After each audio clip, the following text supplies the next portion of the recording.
My first manager gave me great advice. FSO is just figure it out. You track down the right people to talk to. You figure out process. It is very just, figure it out.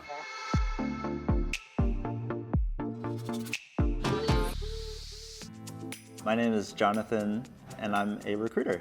My parents are immigrants. They immigrated from Taiwan. I think maybe my parents are the ones who struggled the most, and they were very poor. I was one of 2 or 3 Asian people in my school, so just kind of trying to fit in, navigating life as a kid and a teenager. I think I wanted to be an astronaut. I think a lot of people do. I think space is super cool, either that or a marine biologist. Is this something that you envisioned doing when you were younger, or? No way. No, I didn't even know what a recruiter was. I did not go to school for recruiting. Nobody does. I fell into it by accident through my first job. I started job hunting for the first time after graduating, primarily using LinkedIn as a job board. I think this was back in 2015. Basically took 1 to 2 months just applying to everything I could. It is very difficult as a new college grad to get that first job. I was applying to any jobs related to, kind of HR. So this was like something that didn't require technical degrees. So I lined up a few different interviews. My kind of like career defining moment in this first job, I had a really great hiring manager that I found on LinkedIn who gave me this job. It was a hybrid role, so I could, kind of explore different options. So, one side would be recruiting, and that's kind of where I really explored all the areas of my interest. And then I've been a recruiter ever since, and it's been 6 or 7 years by now.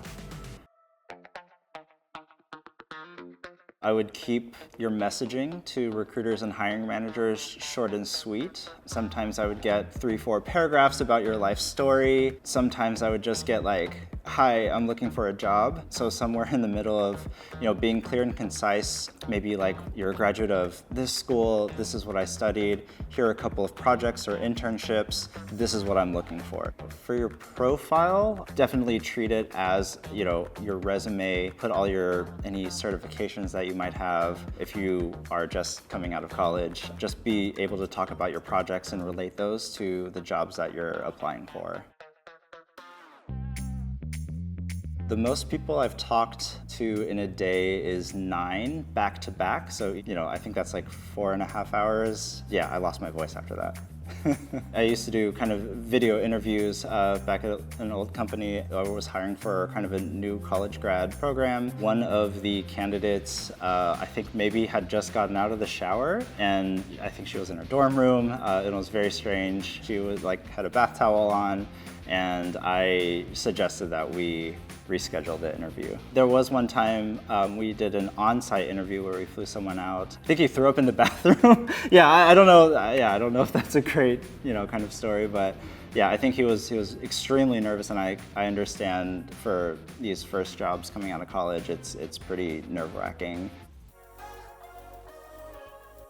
We have one job to hire for, and we have like 1,000 candidates. If you're able to find that one kind of like gem, get through the process, and then eventually get them hired, it is just a great feeling to see them walking in the office or grabbing lunch with you. Some people write you thank you cards. You really know that you're changing someone's life, right? You're giving them a new opportunity. Sometimes they're moving, within states or even countries. You can really feel like you made a difference in someone's life that way.